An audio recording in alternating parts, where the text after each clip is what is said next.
So unfortunately, as you all know, we weren't able to keep Devontae Graham in San Antonio, considering I was going to pick him to be one of my favorite current players going into next season to showcase his full potential in the Alamo and show us what he's really made of in a Spurs uniform after he tore that shit up like Terry Labonte to end the season with the tear that he went on that included that now infamous Denver game winner when we came back to defeat the defending champions, or rather then defending champions. I apologize, Celtics fans. The good news, though, in terms of favorite current Spurs player since Duncan retired, one favorite current player on the team from last year will be staying in the Alamo for another year. Mamu is back, baby, ready to showcase his full potential in the Alamo in a Spurs uniform. And like Devontae, who went back to his original team, the Charlotte Hornets, and even Zach Attack Collins, this man also went on a tear to end the season, which is why I picked him to be one of my favorite current Spurs players on the current modern-day Spurs roster. So we had a fun night in Sandy Ridge despite the cool summer temperatures and missing work like a bozo this morning because we we went back to sleep and got too comfortable in bed. By the time we were like fully energized and it was time to get up, I mean, it was too late. So tomorrow we're going to try it again so we can finish it out and see how this shit ends. So, hey YouTube, what's going on? Mark here. Happy Thursday to all, and also happy Friday Eve. So we have a lot to break down. Well, maybe not a lot, maybe a little to break down between one of my favorite current Spurs players staying on the team for next year, my 28th season as a fan out of 31 years I've lived, and the whole previewing the Brickyard 400 at Indianapolis. So therefore, buckle up your seatbelt, sit back, relax, grab a nice cold Coke, a nice warm steak dinner with A1, and enjoy. So we're going to start off by talking about Mamu staying in San Antonio. But before we do, I want to give a shout out to Peyton Ann Baker and Madison Krause for keeping me entertained to like wrap up my night in the happiest place in Northeast Ohio with some front yard volleyball. And much love to Aaron Krause, who has a friend anniversary with me, as we've been friends for 2 years since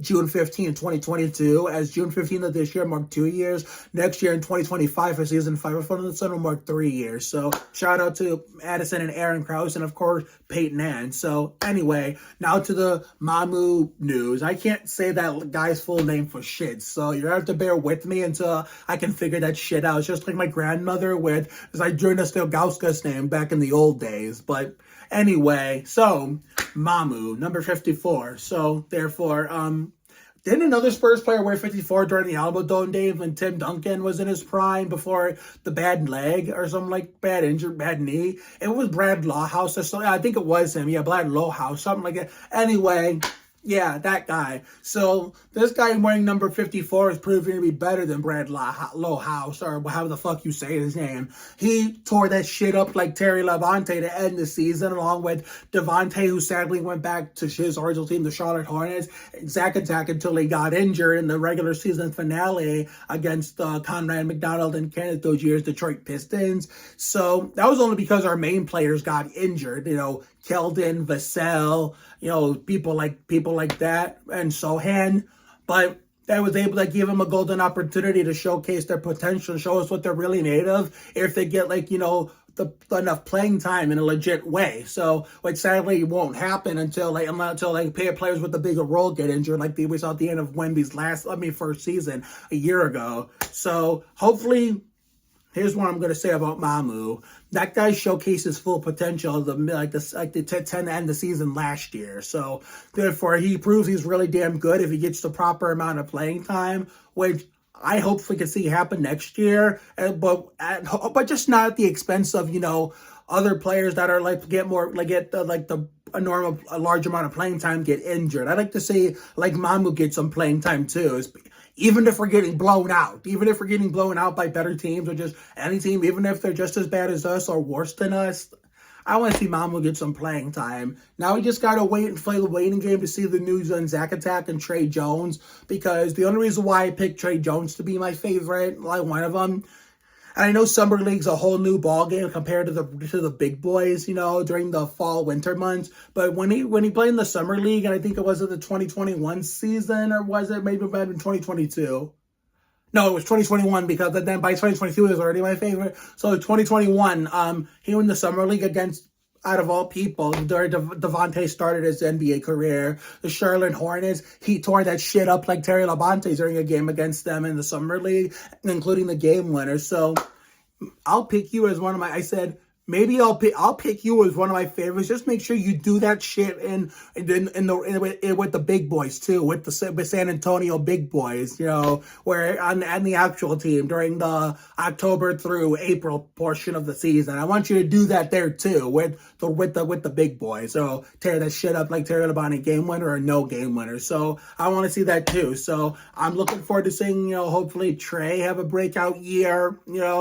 But this video is not all about him. But considering at least we know Mamu's staying. I mean, I hope to God that maybe Trey stays, but it's looking more likely that Trey will stay more than Zach Attack, because Zach Attack was only brought in to, fill the void of a young athletic big, before Wemby got there. Ever since Wemby was drafted, Zach Attack went to the bench. So therefore, the only reason why he sat out the first half of that first year we had him was because he was finally recuperating from that serious ankle injury he suffered in Portland. And the whole shitbanks debacle, that trash piece of shit that shouldn't have, got the playing time he should have, because he was basically taking up Jock Landale's minutes. And so, considering when Jock got the playing time, the playing time he got, he showed that he was better than shitbanks. And he was a player with actual talent, and rightfully took his job. And the better Jock got that season, I can't believe we're time traveling in this fucking news update episode. The better he got during the 2021-2022 season, the more that, Pop saw his potential and how much better he was than Shitbanks. So therefore, you could see in Shitbanks' body language in the latest games, though his body language and the facial expression, that he was he looked really pissed that he was about to lose his job to, rightfully so, to a player with actual talent. And guess what? It finally happened, and Shitbanks got sent to the bench, and we blew up the whole fucking team at the end of the first half of 21-22 and got rid of his ass.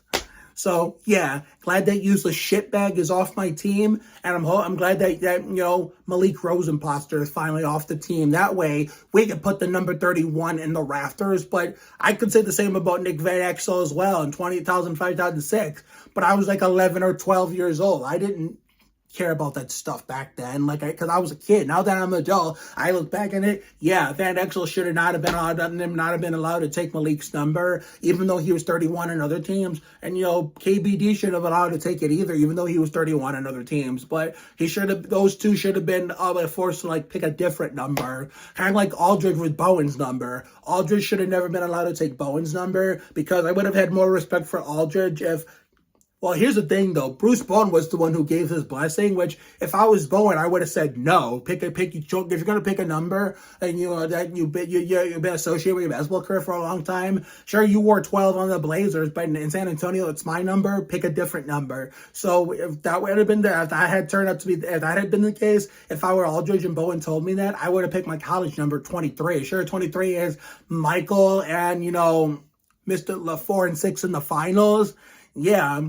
But in San Antonio, that would have given Aldridge his own identity when it came to San Antonio basketball alone, not just league-wide like Jordan or LaFour and 6. So, therefore, that would have given Aldridge his own identity in San Antonio with the 23. But no, we had a unretired Bones jersey to let Aldridge carry it over from Portland. But then that's why I was so glad when he left, considering he was only getting worse in the last legs of his time in San Antonio. I'm like, hell yeah, time to put Bowen back in the rafters.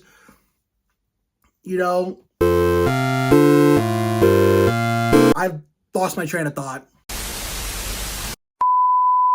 Okay, now I remember now. I felt the same way when we got rid of KBD. I'm like, yes, now we can finally put 31 in the rafters. But I have a feeling if dumbasses don't keep coming and taking Malik's number for a long enough period of time, I have a feeling 31's going to go in the rafters before 15, because every no-name player, nobody knows who the fuck they are, not even Spurs fans, keeps coming in and taking Bonner's number. We went from Quindary Weatherspoon to Joe Wieskamp to now to this nobody named Jamari Booyah. Is when will Brian Wright and Pop in the front office ever learn? It's they keep having these no-name players who couldn't even carry, who can't, even players that play in the NBA for a good chunk amount of time with other teams, they can't even carry Malik Rose or Matt Bonner's jockstrap. And I swear on my life, if somebody fucking comes into San Antonio and takes the number 8, then guess what? I'm literally going to shoot myself, because that's Patty's number and Patty's number only. Sure, I'm pretty sure other Spurs players had it before he did, like, Steve Smith, Rasho Nesterovic, but Patty actually contributed to a championship-winning team with it. I mean, sure, Steve Smith and Nesterovic did too, but they were not as impactful in San Antonio as Patty was, because Steve Smith was impactful with other teams, Atlanta, Miami, even though he technically didn't wear 8 in the first time in Miami. When he came back to Miami at the end of his career, he got the number 8. And Rasho Nesterovic did more in Minnesota in the number 8 than he did in San Antonio. The only reason why we stole him from Minnesota, we could have stolen any big man from anybody, any team, and we could have drafted a big man in our time in the 2003 draft. That's where we won the championship. But Nesterovic was the most random choice to replace David Robinson with. We just needed a big man. It didn't matter who to replace Robinson, so that's why we picked Nesterovic. And since we offered Steven Jackson, a contract to remain in San Antonio, he turned that down and decided to go play in Atlanta. That's why we stole Turkoglu from Sacramento to play with us, replace Steven Jackson. Nesterovic stayed for another, 04, 05, 05, 06. He stayed for another 2 years, but then he left during the 2006 offseason. And Turkoglu was gone after 1 season, if y'all remember Turkoglu. But, yeah, and there's something else I wanted to address with the Spurs, I'm glad Mamu's coming back. Let's hope I'm happy he's coming back, so that way I can have someone to root for in case Zacatech and or Trey leave. I mean, Trey's looking more likely to stay than Zacatech, considering Zacatech just got hurt again with his shoulder. So we'll just have to wait and see what happens. But Pop and Brian Wright in the front obviously made a good call to bring Mamu back, because he's played really good to end the season, went on a tear with Devontae, but it just wasn't enough for Devontae to keep his job in San Antonio. So we traded him away to Charlotte, and then Mamu came back. So I'm looking forward to seeing Mamu pick up where he left off in October when this new season starts. And the one thing I wanted to address in San Antonio before we get to the Brickyard preview, it's rumored that a former Spur is going to be coming back to give it another go in San Antonio. I'm like, dear Lord, no. And guess who that former Spur is? You guessed it, based on the silhouette that we saw on Facebook, Danny fucking Green. I mean, sure, he was amazing in 2013, and probably would have been Falco Finals MVP in 2013 had we won in Game 6 and finished it off. Probably would have been co-MVP with Tim Duncan, considering, Timmy scored 30 points and 17 rebounds in that Game 6, and would have had the finals co-MVP with Danny Green when on that Game 6 performance alone for Duncan, and then that whole finals performance from Danny Green in the entire series. And, of course, he was amazing in 2013-14 when we got our redemption/revenge. Stop the 4 and 6 in the finals from a Heat team from, three-peating. But 2014-2015, he started to fall off a cliff. And 2015-2016, we paid millions of dollars just to stink up the show in San Antonio. And then 2016-17, they started to rebound a little bit, not by much, by a little bit. 2017-2018, sure, he was just there. And then by the 2018 offseason, yeah, we sent him in the he that shall not be named, the trader, away to Toronto, and that's why how DeRozan ended up on the team. We already talked about how DeRozan coming back to San Antonio wouldn't even work. Just like how bringing Bellinelli and Forbes back didn't work. So it's the same thing with Danny Green. Again, this is the second time we've discussed this. We tried bringing back forward players for our second run in San Antonio, and both times with Bellinelli first and then Bellinelli first, and for 2 years, especially that second year, 1920, before the season was stopped due to COVID, and Forbes the first half of 2021-22, the shit didn't work. Well, that would have been the case if DeMar would have came back, which obviously we know he's out, he signed with the Kings. But if Danny Green would have come back somehow, some way, it would just be a shell of his former self, when he was in San Antonio the first time in 2012, 2013, 13-14. The shit wouldn't fucking work. I mean, sure, some people can say that about Patty, when he and Bellinelli were on the team together in 1920 before the season was stopped due to COVID, with how bad they were been. But Patty, from time to time, unlike Bellinelli, and if he chose to, could actually do stuff. He would actually do stuff. So he was the lesser of two evils. But even then, he was more of an impact on the team than Bellinelli was. Patty stayed consistent. Even the years they shouldn't have been there, but it shouldn't have been playing all those minutes, but he did. He did something with it. He stayed consistent whenever he felt like it, whenever he wanted to. And even during the late last legs of him being here, when we started to start the rebuilding era, he played a big impact on the team too, mentoring the young guys before he eventually got shipped away. So yeah, bringing back Danny Green is not a good idea. Kind of like how we saw how that worked out with Bellinelli and Forbes, and how it would have worked out with DeMar. I mean, sure, I know Danny Green super fan from being friends on the internet with her since I think it was, oh my God, the last full year on Sandhurst in 2014, that's how I met Samantha Taylor, now Samantha Smith, because she got married 2 or 3 times. And I, remember how I got all those girls in my life, internet and real life, to be Spurs fans, whether it was a friend of the past, a friend of the present, or just an internet friend I met for in years prior, during that current time period in 2015-16. Yeah. I remember all the times I got all those girls to like the Spurs, even if they were not like big super fans like me. And so, which is why in Live in La Vida Lab Rats, we had a Bionic Spurs team where they had their own favorite players on that 2015-16 and 2016-17 teams. And we were like Bionic versions of Spurs players from that Rules Real Life teams from those 2 years in a row, where I was Tim Duncan. And get this, on that Bionic Lab Rats Spurs team, I was the only guy on that team. All my teammates, including Bree as Aldridge, were all girls and women. So that was my imagination, where all the Spurs players on that Bionic team were all girls, where the only guy, of course, was Tim Duncan, me. So you really can't make that shit up like JB McMurray. So therefore, that's just my thought. My latest, updating, thoughts on this latest, in the making moves in San Antonio during this, NBA off season, silly season is like how they call it in NASCAR. Now let's preview the Brickyard 400 at Indianapolis Motor Speedway this Sunday. Dale Earnhardt, Dale Jarrett, Jeff Gordon, and now Bill Elliott joins the list of winners of the Brickyard 400 at Indy. So, the Brickyard 400 is back, and on the NASCAR Winston Cup Series schedule for the first time since the pandemic version in 2020 that had no fans. So, if y'all remembered when I was taking the YouTube break, the second of 2 YouTube breaks I've taken, that was a 550 horsepower package race. We all know how shitty that package was, high downforce, low horsepower. But in some races, that did show flashes. That package did show some flashes of brilliance. At least that showed flashes of brilliance. The short track and road course package cannot do that. I mean, the only reason why the Food City 500 was as good as it was, because the tire wear, and that made it became a wreck fest, but at least it was a good wreck fest.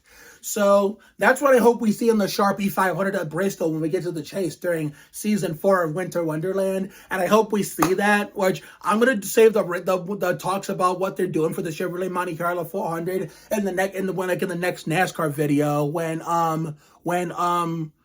okay, I'm getting an Instagram comment on my push notification. I'm going to ignore that for now. I'm going to save it for a separate video the week of the Corn Fest. The Corn Fest, the Chevrolet Monte Carlo 400 is that weekend, like it has been, the past 3 years. The past 3 years. So therefore, I'm going to do a separate video on the tire package they're trying for the Monte Carlo 400 at Richmond. So that's going to be saved in a separate video. So I'll talk more about that in that video. But but the short track and road course package has not shown flashes of brilliance, except for that Food City 500 that was like a good wreck fest. But, the Brickyard 400 coming back, is really big for us old school fans and us fans in general, low attendance fans, and the fans who are actually smart enough to be careful what they complain about and what they want to give a chance. I was one of those fans that wanted it back because, like Disco Inferno 70 and a bunch of other people, I fucking hated that Indy road course because don't forget, 2021 was the curb coming up and causing 2 big crashes in that section of the track. And then the second thing that was the problem, and then the second thing that was the problem other than that was the whole Chase Briscoe, Denny Hamlin debacle on the final restart. And then in 2022, that was the whole everybody forgetting how to drive, making it dive bomb in turn 1, 5, 6 right, and taking everybody taking each other out, like Logano, making it a 5, 6 right dive bomb and wiping out a bunch of people in the front of the field. Like he was actually in the lane of the pit road, almost in the pits, like Disco said, trying to make that pass happen when in a place that there was nowhere to go. And then we had, remember, Chastain taking the access road, trying to use the oval part of the track as a shortcut. And then, as an Austin Dillon fan, I'm guilty of this. The 3-car followed him through there. So therefore, yeah. And then 2023 was in between. I mean, crashes equal entertainment.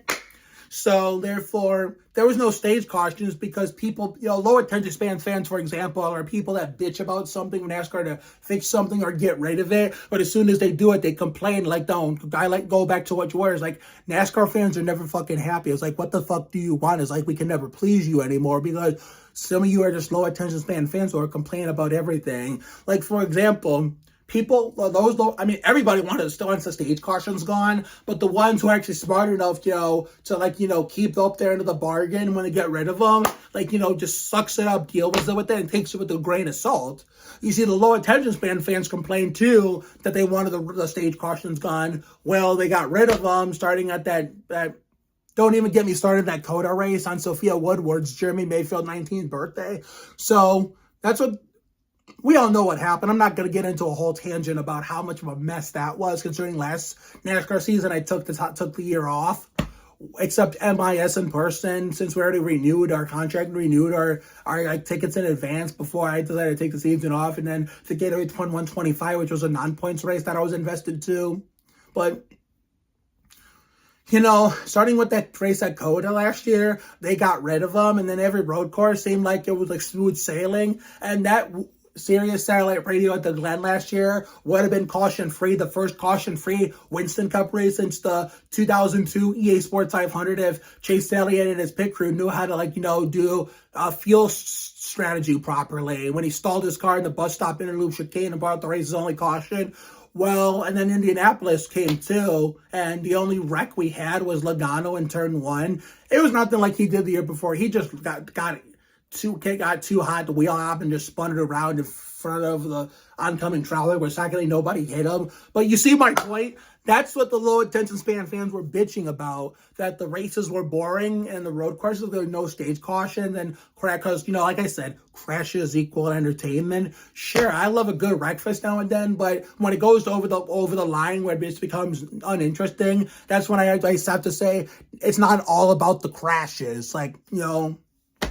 That's when, NASCAR listens to the low attention span fans more than the ones that actually know what the fuck they're, vigilant about. They heard the low attention span fans crying that, there was no stage caution. There were no stage caution. That was boring. So guess what? They fucking brought it back. It's can you ever please these low attention span fans anymore? These lemmings? It's what the fuck do you want? What do you want? What the fuck do you want? What do you want us to say? It's what do you want NASCAR to do at half the time? But, that's why 2023 Indy Road Course was in the middle of the road for me. So therefore, I was trying not to complain about the stage cautions, but at the same time, yeah, it could have been a lot better overall, stage caution or no stage caution. But yeah, considering a lot of people wanted the Brickyard 400 back, including me, well, NASCAR heard all the fans in all the categories, low attention span and non-low attention spans. Well, they brought back the oval. It's the first time since the pandemic version with no fans in 2020. So I know it's going to be 80 degrees here in the happy place in Northeast Ohio this Sunday. And even though that's going to be the case, I'm going to hold up my end of the bargain, stay in and watch it. So therefore, this will be my first race of the season that I've been tuning into since the Aaron's 499 at Talladega. And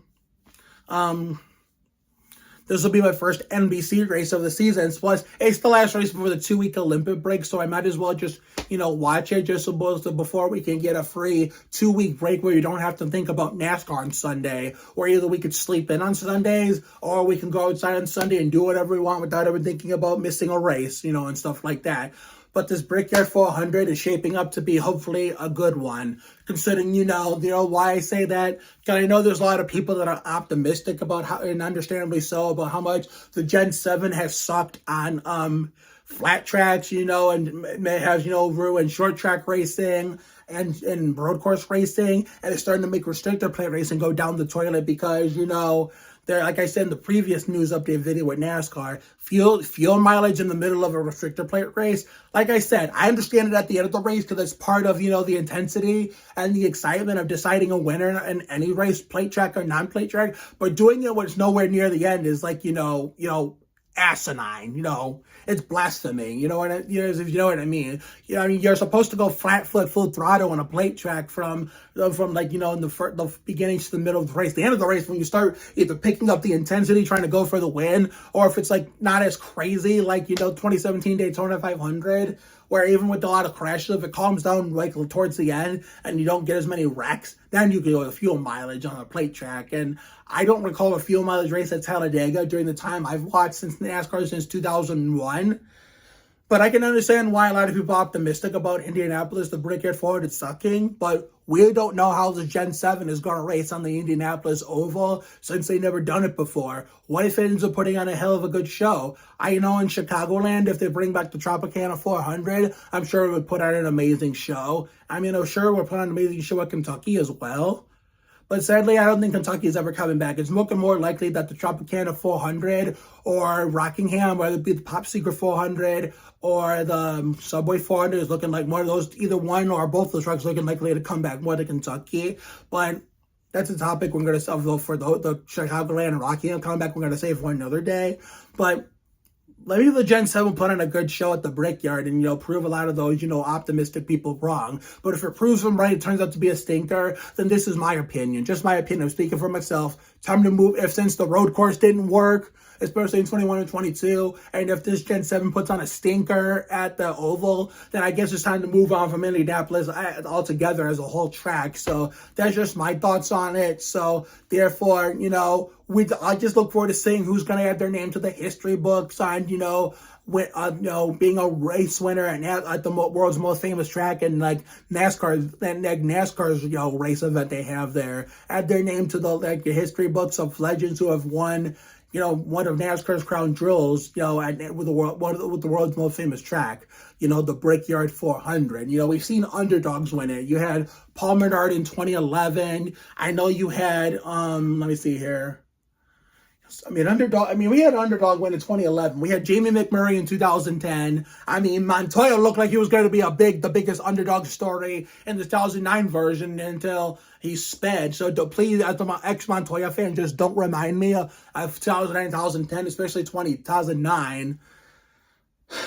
We had, oh my God. Who won in, we had a lot of memorable moments at the Brickyard. We had that, crazy wreck fest in 2017 that had a lot to do with the long-ass rain delay, that had the whole Martin Truex Jr. Kyle Busch confrontation where the ginger-haired guy on Truex's team, Lee, got into that fight with Kyle Busch's crew chief, and I happened to meet that guy too, and we were joking and laughing about it. It's every time NASCAR goes to Indianapolis, they have to play that clip on the Jumbotron, whether it's the Brickyard or the road course, and it makes some good historic flashback entertainment, flashback content and entertainment. So that's pretty great.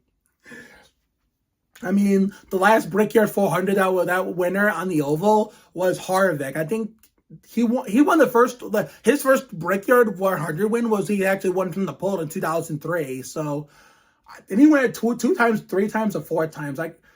See, this is how little I kept up with modern NASCAR. If you could tell me from early 2000s, I could tell you. 2001 was Jeff Gordon. 2000 was Bobby Labonte. You saw, Darrell Waltrip had the qualifying run of his, career. When it came to the tail end of it, qualified second. Michael Waltrip was, cheering him on in the pits, jumping up and down, pumping his fist. And, he came on the pit road, high-fived him. He stopped his car right up next to him, right in front of his brother, and Mikey just jumped in his arms, or was it the other way around? But one of them jumped in each other's arm, and they hugged it out. I mean, that was beautiful to see. I mean, we had Bobby Labonte's Brickyard win show up in the NASCAR Thunder 2002 championship win scene where he's kissing his wife, and then at the very end when it pops up as congratulations NASCAR Thunder champion, you can see his then teammate Joe Gibbs, Tony Stewart, give him a Gatorade bath. And if you look closely in the background in the far right is my friend, now retired Joe Gibbs Racing gas man, Greg Martin. So one of my old pit crew friends is seen in a NASCAR game, NASCAR Thunder 2002, and you win the championship at the first of 8 times. So that's really cool. I mean, we had Jeff Gordon celebrate his birthday in 2001 at the Brickyard. And as you saw by the clip I chose to use, Bill Elliott joined the list of winners of the Brickyard 2002, which at the time were Dale Sr., Dale Jarrett, Jeff Gordon. I think it was Ricky Rudd, too. Ricky Rudd, because Alan Besser forgot to mention Ricky Rudd, because he was born in 1999. Was it 1999? Yeah, 1999, because I think Gordon won in 98. So, and he forgot to mention Bobby Labonte too. So if he was running name every winner, it would be Dale, or he would have called it like this, but he would have called it a few feet sooner before he started saying it as Dale Earnhardt, Dale Jarrett, Jeff Gordon, Ricky Rudd, Bobby Labonte, and now Bill Elliott joins the list of winners of the Brickyard 400 Indy. And don't forget the Brickyards for the NASCAR racing there for the first time, which was the year I was born. And Dale Jarrett did the kissing the bricks thing did not start till 1996 with Dale Jarrett. When he told his Todd Parrott and the whole 88 crew, come here, we're gonna do something that no one's done before. I don't think they've done the Indy 500. So they just followed him down the pit road as they ran backwards up the pit road to go to the front straightaway. They're trying to get an idea of what he was doing. He turned his hat backwards, and so the pit crew and Todd Parrott was doing what he was doing. They got in there, he got them to go on their knees and kiss the bricks, and that's been a tradition since then. But Gordon won the first race before they kissed the bricks. And of course he won it again, so he got to do it. As a Dale Sr. fan, it breaks my heart that, since Sr. won the Brickyard 400 in 1995, that was before they kissed the bricks.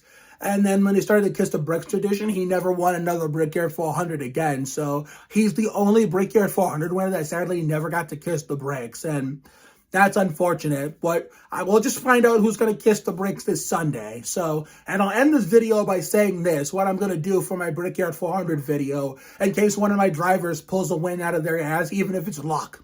So if it's luck, I'll take it, because I'm going to do this video if it happens.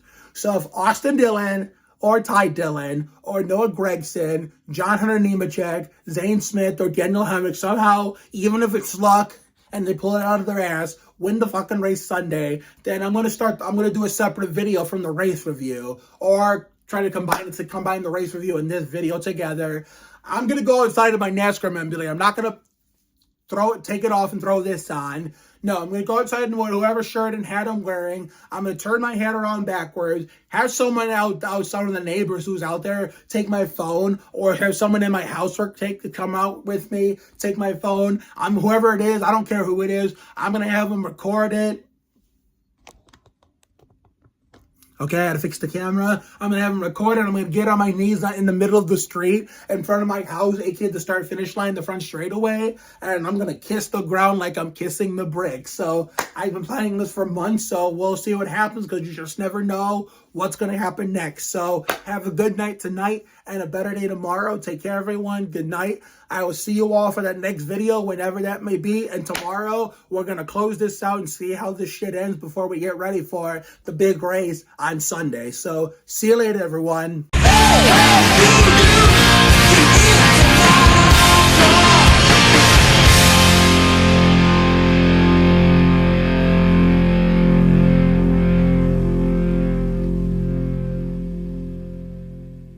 This copyrighted broadcast of the National Basketball Association may not be retransmitted, reproduced, rebroadcast, or otherwise distributed or used in any form without the express written consent of the NBA. This copyrighted telecast may not be reproduced, retransmitted, or used in any form without the authorized written consent of NASCAR Broadcasting. NASCAR would like to thank all of our fans for your support, and we hope you enjoyed today's broadcast.